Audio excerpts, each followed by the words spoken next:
किराएदार बेटा। उठ जा नालायक, सुबह के 8 बजने को है। तुझे एग्जाम नहीं देना क्या? थोड़ी देर और सोने दीजिए ना पापा। तू उठता या फिर मैं तेरे ऊपर पानी फेंकूं? रोज गधों की तरह सोता रहता है, पेपर की कोई टेंशन ही नहीं है। और एक हमारा समय था जब हम पेपर में फेल होने के डर से रात भर पढ़ा करते थे, सो ही नहीं पाते थे। तो क्या आप उसका बदला मुझसे लेंगे? 15 मिनट बाद उठ जाऊंगा, आप प्लीज जाइए, मुझे डिस्टर्ब मत कीजिए। इतना कहकर रौनक रजाई ढककर फिर से सो जाता है। तू ऐसा नहीं मानेगा, रुक मैं अभी पानी लेकर आता हूँ। बस फिर क्या था, इतना कहकर वो भागते हुए बाथरूम में जाते हैं और पानी की एक बड़ी सी बाल्टी लाकर रौनक के ऊपर फेंक देते हैं। पानी पड़ते ही रौनक झट से उठ जाता है। ये आपने क्या किया पापा? अब तू उठेगा नहीं तो यही करना पड़ेगा ना। वैसे थैंक्स डैड, आपके कारण ना अब मुझे नहाने की भी जरूरत नहीं पड़ेगी। चलिए अब आप माँ से बोलकर मेरे कपड़े निकलवा दीजिए, तब तक मैं ब्रश कर लेता हूँ। वैसे कल ना आप एक काम और करना, नहलाने के साथ साथ मुझे ब्रश भी करवा देना। ये ब्रश करने में ना मुझे बहुत आलस आता है। रौनक की बातों से अरविंद का मुंह खुला का खुला रह जाता है। वो अपनी पत्नी कमला के पास जाता है और रौनक की हरकतों के बारे में बताता है, जिसे सुन उसकी पत्नी हंसने लगती है। तुम अपने बेटे को समझाने के बजाय हंस रही हो। रौनक बच्चा है, धीरे धीरे सुधर जाएगा, आप क्यों उसके पीछे पड़े रहते हो? अभी नहीं सुधरेगा तो कब सुधरेगा? 10वीं क्लास में है रौनक, वो अब कोई बच्चा नहीं रहा।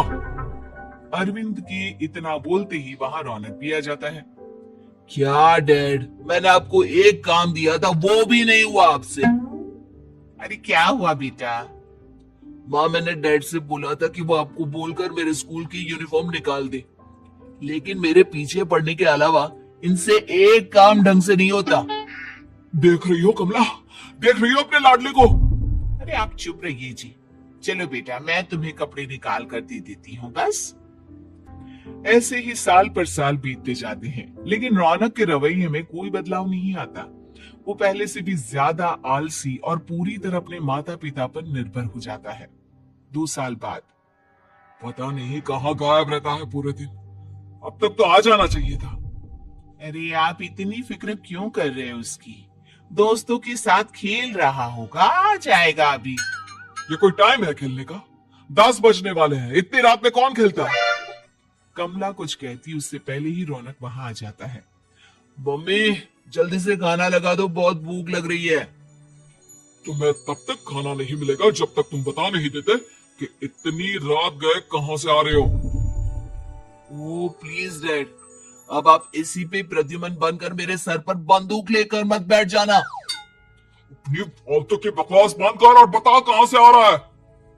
माँ अब समझाइए ना डैड को। बता देना बेटा, इनको भी तसल्ली हो जाएगी। आप बोल रही हैं तो बता देता हूँ, मैं दोस्तों के साथ मूवी देखने गया था, इसलिए देर हो गई। तू इन सब चीजों में मेरे पैसे उड़ाता है? कभी 1 रुपया कमाने के बारे में सोचा है तूने? जब देखो हवा की तरह पैसे उड़ाता रहता है। माँ अब आप इन्हें चुप करा दीजिए, वरना ना मुझे गुस्सा आ जाएगा। अच्छा क्या कर लेगा? बता ना क्या कर लेगा तू? वैसे बात तो ठीक ही है, मैं कर ही कह सकता हूँ। पैसे तो फिर भी मैं आपसे ही मांगूंगा ना।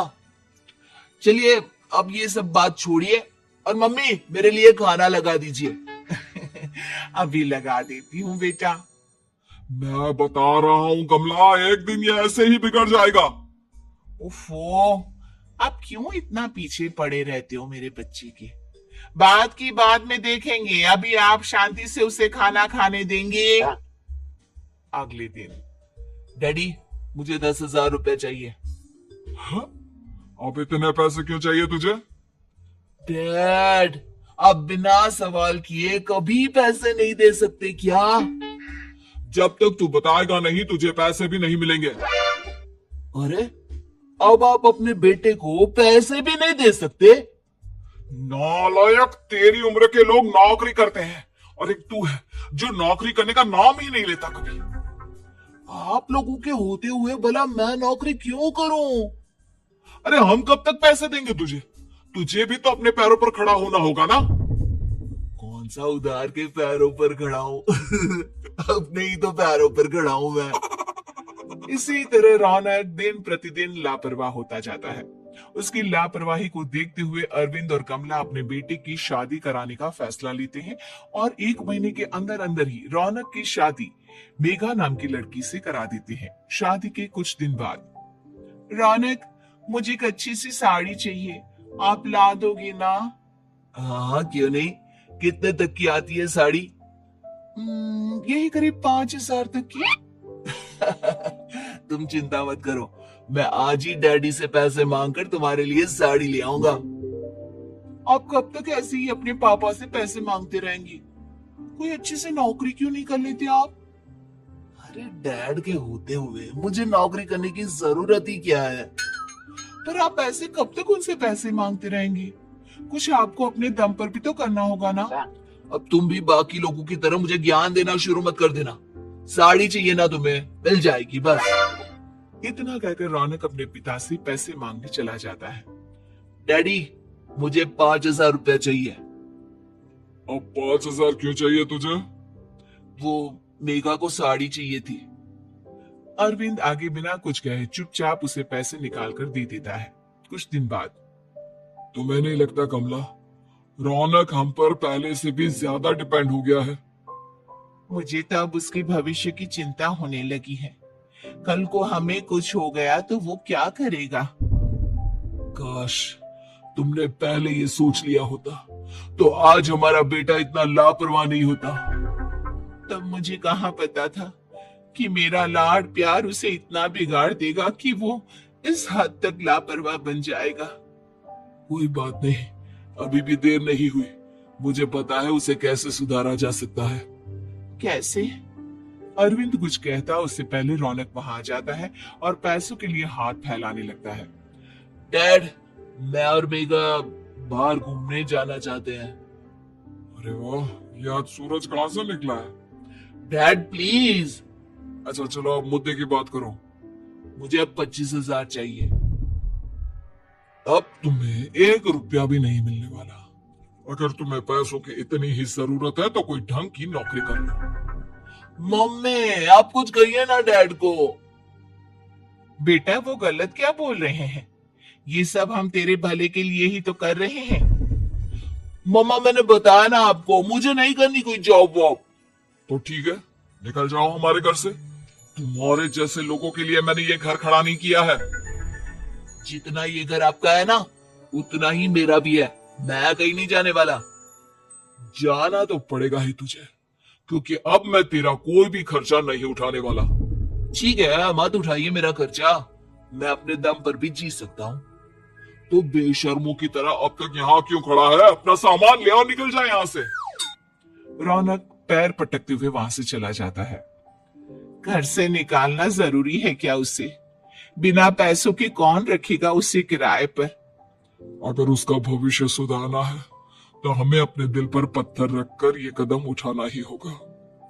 दोनों बात कर रहे होते हैं कि रौनक अपनी पत्नी के साथ एक बड़ा सा बैग लेकर घर से निकल जाता है, लेकिन घर से बाहर उसे कोई भी मुफ्त में अपने घर किराए पर नहीं रखता। अंत में थक हार कर वो फिर से अपने घर चला जाता है। क्या हुआ? थोड़ी देर पहले तो दहाड़ते हुए घर से निकला था, अब क्या हुआ? नहीं रखा ना किसी ने तुझे किराए पर? डैड प्लीज, मैं कुछ दिनों में कोई अच्छी सी नौकरी शुरू कर दूंगा। आप तब तक तो हमें रख लीजिए प्लीज। सुबह से रात हो चुकी है लेकिन कोई हमें रखने को राजी नहीं है। अब आप ही बताइए, इतनी रात को मैं मेघा को लेकर कहाँ जाऊंगा? ठीक है ठीक है, बहू की वजह से मैं तुझे घर पर रख रहा हूँ, लेकिन तू इस घर में एक बेटे की नहीं बल्कि एक किराएदार की हैसियत से रहेगा। 3 महीने है तेरे पास। इन 3 महीनों के अंदर अंदर मुझे तेरी पहली तनख्वाह हाथ में चाहिए, समझ गया? पक्का डैड, इन 3 महीनों के अंदर अंदर तो कोई बढ़िया सी नौकरी ढूंढ ही लूंगा मैं। ऐसे ही धीरे धीरे समय बीतने लगता है और अरविंद के दिए 3 महीनों में से 2 महीने बीत चुके होते हैं। पापा जी ने हमें 3 महीने दिए थे, जिसमें से 2 महीने तो बीत चुके हैं। अब ये आखिरी महीना बचा है। अरे तुम चिंता मत करो, आज मेरा ना 2 जगह इंटरव्यू है, दोनों में से कहीं ना कहीं तो जॉब लग ही जाएगी। अच्छा, all the best. Raunak interview के लिए निकल जाता है, जिसके बाद शाम में रौनक घर आता है। कैसा गया इंटरव्यू? आपकी नौकरी लगी या नहीं? अरे पहले सांस तो ले लेने दो अच्छे से। बताइए ना, मुझसे तो जरा भी इंतजार नहीं हो रहा है। वो दरअसल बात यह है कि मेरी नौकरी तो लग चुकी है, लेकिन पैसे बहुत कम है। कितने पैसे हैं? 15,000। इतने में अरविंद और कमला मिठाई का डिब्बा लेकर आ जाते हैं। बधाई हो बेटा। हम जानते थे तेरी जॉब जरूर लगेगी। लेकिन मेरी सैलरी बहुत कम है मम्मा। कम है तो क्या हुआ, धीरे धीरे बढ़ जाएगी। हाँ बेटा, हम तो बस चाहते थे कि तू अपने पैरों पर खड़ा हो जाए। मतलब अब आप मुझे घर से नहीं निकालेंगे? नहीं, ये सब हमने तुझे जिम्मेदार इंसान बनाने के लिए किया था। Thank you mummy papa. अगर आप दोनों ऐसा नहीं करते तो मुझे कभी अपनी जिम्मेदारियों का एहसास तक नहीं होता।